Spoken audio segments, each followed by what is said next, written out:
আজকে Friday morning first hour আমরা একবার ভোরে ভোরে আর্লি নোয়াখালীর উদ্দেশ্যে রওনা হচ্ছি। আমরা এখন নোয়াখালী আজকে গাইস তোমার ফিলটা বলো, আমার কেমন লাগতেছে?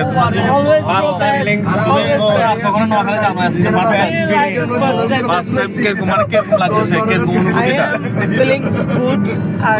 আর এমরা আমাদের কিরকম লাগতেছে আমরা একটু শেয়ার করুন আমাদের। আমি আগে সবার নেই, তারপরে তোমার কেমন লাগতেছে আজকে নোয়াখালী যাচ্ছ? আমার ফিল অনেক গুড, বাট অনেক ভালো লাগছে। আজকের ওয়েদারটা হচ্ছে অনেক সুন্দর, হালকা হালকা বৃষ্টি হচ্ছে, মেঘালু ওয়েদার। আমরা এখনো নোয়াখালী যাই নাই, যাবো মানে মেবি আধা ঘন্টা পর একবার নোয়াখালীর ভিতরে ঢুকে যাবো। সেই অনুভূতিটা কেমন? রোড ভিউটা দেখান সবাইকে, আশা করছি সবাই দেখতে পাচ্ছেন আমাদের আজকে ভিডিওটা। সবাই লাইক কমেন্ট শেয়ার করে দিবেন। ওই ব্রাদার, নোয়াখালী ফার্স্ট টাইম যাচ্ছ, তোমার অনুভূতিটা কিরকম লাগতেছে? আসলে এর আগে নোয়াখালীতে যাব কোনোদিন চিন্তা করি নাই। এখন নোয়াখালীতে আল্লাহ আমার জন্য এখানে একটা ভাই রাখছে।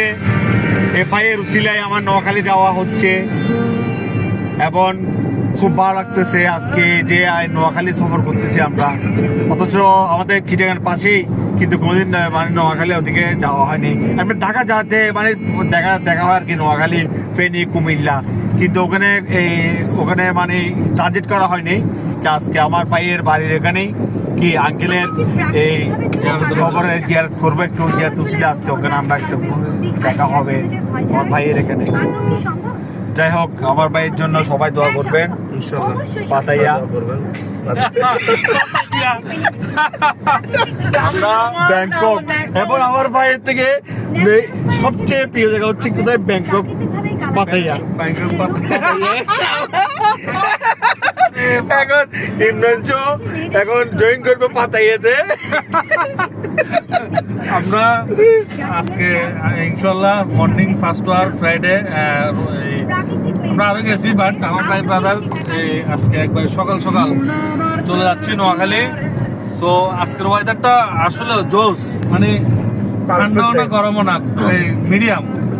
আর এখানে সামির ভাই আছে, সামির ভাইয়ের বাড়িতে যাচ্ছি, আঙ্কেলের জিয়ারত করব, সেখানে একটু সব দিকে ঘুরে গিয়ে তারপরে ইনশাল্লাহ আমরা রাতে আবার ব্যাক করব। এবার আমরা কি কি করবো করে দেখাবো। হ্যাঁ, নেক্সট মানে কি আমাদের সাথে থাকবেন সবাই। থাকবে। হ্যাঁ, আর সামির ভাই অসাধারণ মানুষ, সামির ভাইয়ের জন্য দোয়া করবেন। আর ওখানে যদি লেগে যায়, আমি একটা ফাতেহা থেকে মেয়ে দেখে নিব আর কি। হ্যাঁ, সবাই ভালো থাকবেন। ওইটা হ্যাঁ, পাতা থেকে ওইটা সবাই ভালো থাকবেন। আল্লাহ হাফেজ।